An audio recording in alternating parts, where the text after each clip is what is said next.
ভাই আমার এক প্লেট ভাত দেন মুরগির গোস্ত দিয়া। আচ্ছা ভাই ঠিক আছে, আপনি বসেন, আমি দিতেছি। এই মুক্তার, মুরগির গোস্ত দিয়া ভাইয়ের এক প্লেট ভাত দে।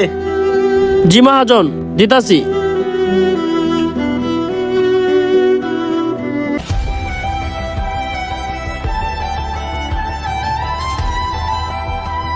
মসজিদে তো আজান দিল, আগে নামাজটা পড়েই পরে কাস্টমারকে খাবার দিব।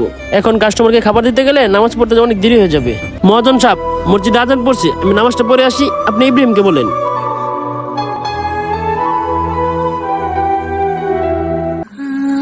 দেখছেন মহাজন, আপনি কাস্টমারে বাদ দিতে কইছেন, আজান দিছে, নামাজের কথা কইয়া গেছে গা। এখন নামাজের দোহাই দিয়ে আর আধা ঘন্টা কাটাই আইব।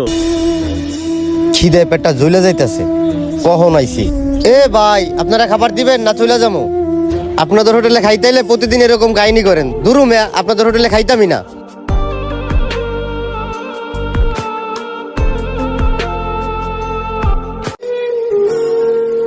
দেখছেন ভাই, ওর লাগে একটা কাস্টমার না খাই গেল গায়ে, এতে আমাদের দোকানে লস হইলো না? এটাই তো দেখলাম, দোকানে কাস্টমার ঢুকলো, ওরে ভাত দিতে গেলাম, ওই কাস্টমার রাইকা নামাজ পড়তে গেল। এমনি কি দোকান চালান যায়? ওর কাজ কাম আমার মোটেও ভালো লাগতেছে না। এমনি 2টা দিন ধরে আমার শরীরটা অসুস্থ, ঠিক মতো দোকানে আসতে পারি না। ভাই ওরে দিয়ে বেশি দিন দোকান চালাতে পারবে না, তার চেয়ে এক কাজ করেন, ওরে বাদ দিয়ে নতুন একটা লোক লোন। তুই ঠিক কথাই কইতেছস। ওই নামাজের কথা কইয়া আধা ঘন্টা পরে আয়ে। আমার তো এভাবে দোকান চালান সম্ভব না। আজকে এর আমি একটা ফয়সালা করতেছি, ওই নামাজ থেকে ফিরা হোক, পরে ওরে আমি মজাটা বুঝাইতেছি। এই দুপুরের সময় হয়েছে, লোকজন খাইতে এবার তুই যা তোর কাজগুলা কর। ঠিক আছে মহাজন সাহেব।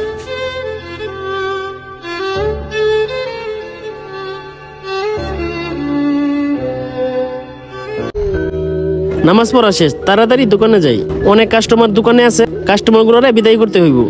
দুনিয়া সুন্দর, মানুষ সুন্দর, আসমান সুন্দর, জমিন সুন্দর, সুন্দরে সুন্দরে পাল্লা।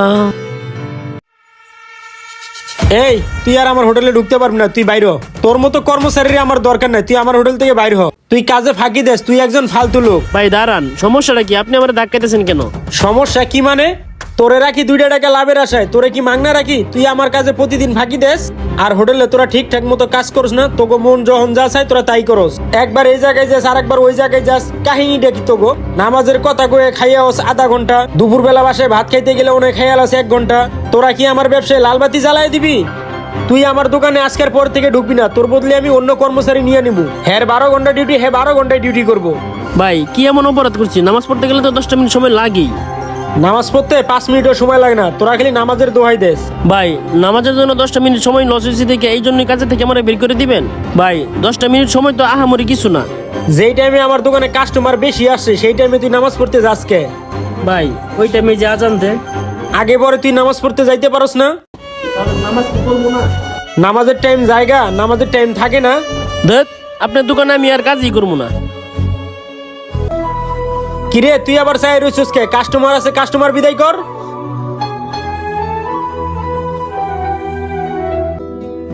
কি মহাজন, আপনার মনটা খারাপ নাকি?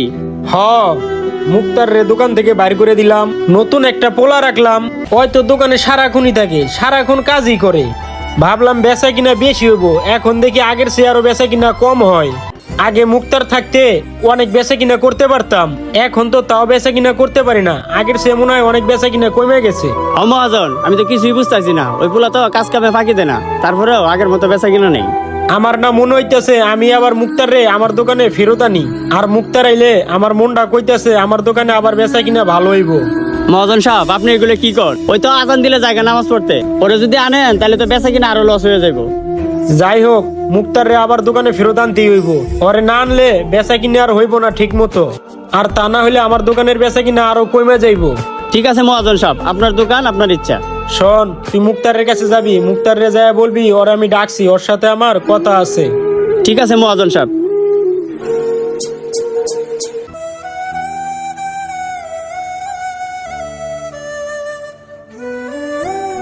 মহাজন সাহেব, এই যে মুক্তারের সাথে করে নিয়ে আইছি।